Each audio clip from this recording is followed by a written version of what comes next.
For today's video guys, samahan nyo ako, magpapalit tayo ng SSD. Alam nyo ba kung anong laptop to? This is a controversy laptop, no? This is from DepEd. Okay? Ayan. So, maraming version na itong DepEd na to, na laptop. Yung unang nahawakan ko nito is yung tawag dito, yung pwede siyang gawing tablet. Yun yung Acer One na tinatawag ko, hindi ako nagkakamali. So, nakapag-repair na rin ako nun, no? Itong laptop na to, guys, is already upgraded na, no? From HDD to SSD.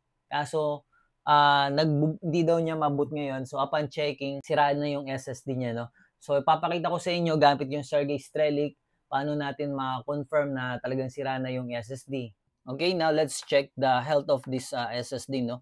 Punta tayo dito sa diagnostic. And then, hard disk Sentinel. Okay, so makikita nyo dito guys, no? Performance 100%, health is 100% also. Pero tingnan natin kung pwede natin siyang i-format. Punta tayo sa disk PC. So pag mag-format tayo, rekta na tayo dito sa sa disk management. So delete natin yung partition. Yes. O nakita nyo, hindi siya nag-unallocated. Supposed to be unallocated na yan, di ba? Delete natin. So hindi siya nag-unallocated guys, no?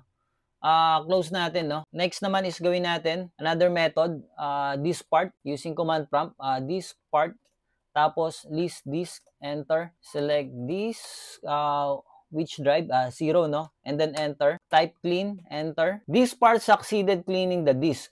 So eto guys, gawin nyo tong method na to kapag ayaw pa rin, no? So nakita nyo, nabura siya dito, nawala yung partition drive niya, no? And let's check again on our disk management. MBR, okay. Nag-unallocated. Ay, putang ina, bumalik. Kita nyo yung sakit niya. So, parang may nagtanong sa akin neto about SSD. Ganito rin yung nangyari sa kanya. So, try na natin tanggalin muna siya, no? And then, mag-upgrade tayo ng OSCO. So, itong OSCO, guys, is 2004 pa sila nag-ooperate, no? Yung company nila. You can check, you can do a research, no? Shutdown muna natin. Oops! Kita nyo, walang laman. Then, open natin.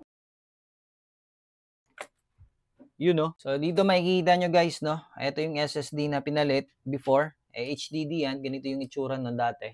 Ayan, ganyan itsura ng HDD. So, bago tayo magtanggal, tanggalin nyo muna yung, yung battery connector natin dito. Wala na yung lock niya. Dapat may lock to, So, sa battery pack, makikita nyo naman, no? Hindi pa siya lumobo kahit na ilang years na. Yun ang kagandahan sa brand na to, Kobe.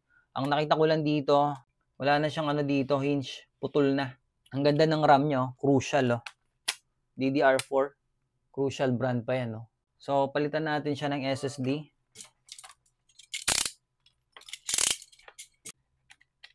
Then, lagay natin yung cover muna, temporary, huwag muna natin siya i-lock,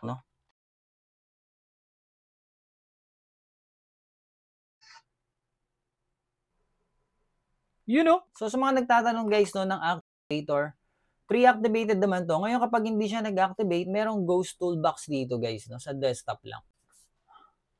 Init. So, sa mga gusto na itong operating system na to, andyan yung link sana natin, sa channel link natin, pwede nyo i-download yan. Naka-open lang yung channel group natin. Okay? Pa-share na lang din ako, ha. Maraming salamat sa inyo and God bless.